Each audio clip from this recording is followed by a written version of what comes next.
రాష్ట్రంలో 5 ఏళ్ల పాటు రాక్షస పాలన సాగిందని కర్నూలు పార్లమెంట్ టీడీపీ అభ్యర్థి బస్తిపట్టి నాగరాజు ఆరోపించారు. కర్నూలు జిల్లా కృష్ణగిరి మండలంలో చుంచు ఎర్రగుడి సంఘాల గ్రామంలో పత్తికొండ అసెంబ్లీ టీడీపీ అభ్యర్థులు కేఈ శ్యామ్ కుమార్ తో కలిసి నాగరాజు ఎన్నికల ప్రచారంలో పాల్గొన్నారు. ఎంపీ ఎమ్మెల్యే అభ్యర్థులకు గ్రామస్తులు స్వాగతం పలికారు.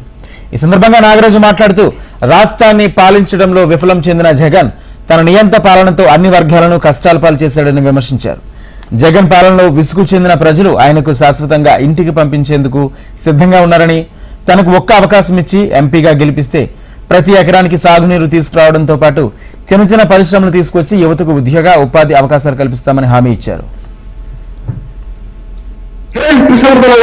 వాస్తవంగా రాష్ట్రంలో కర్నూలు జిల్లా నుంచి బీసీ బిడ్డగా అగ్రవర్ణాలు ఎవరికైనా ఆ రోజుల్లో ఒక్కసారి ఊహించుకోండి.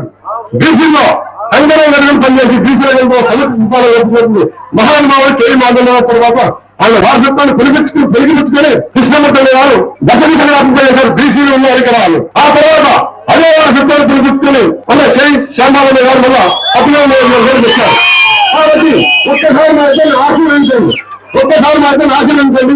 అభివృద్ధి అంటే ఎట్లా చేసి చూపిస్తారు. ఖచ్చితంగా వచ్చి ఈ గ్రామంలో సమస్యలు తెలుసు, నాకు ఈ గ్రామంలో స్థితిగతులు నాకు తెలుసు, గ్రామంలో కష్టాలను తెలుసుకోలేదు.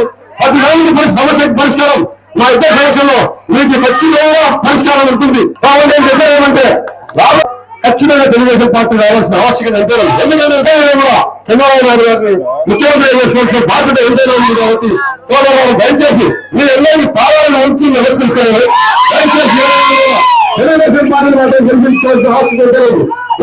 ఆ తర్వాత ఎంపీగా నేను ఎమ్మెల్యే అన్నగారు ఆధ్వర్యంలో ఈ చుట్టూ దశ